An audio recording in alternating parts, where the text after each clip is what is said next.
Welcome to our channel. If you're setting up a VRBO owner account and need to complete verification, follow these quick steps to verify your identity and property. Step 1. Log in to your VRBO owner account at vrbo.com and navigate to your account dashboard. Step 2. Complete your personal profile by providing accurate contact information, including phone number and email address.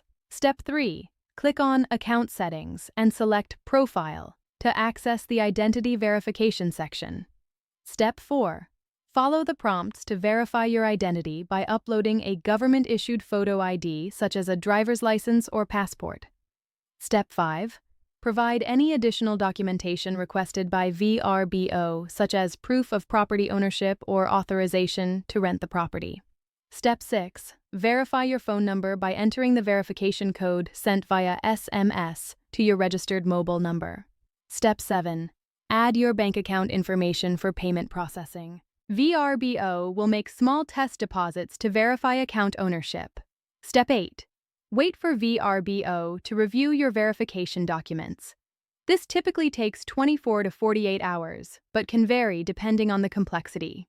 Step 9. Once verified, you'll receive an email confirmation and can begin listing your property and accepting bookings from travelers. Don't forget to like this video and subscribe to our channel.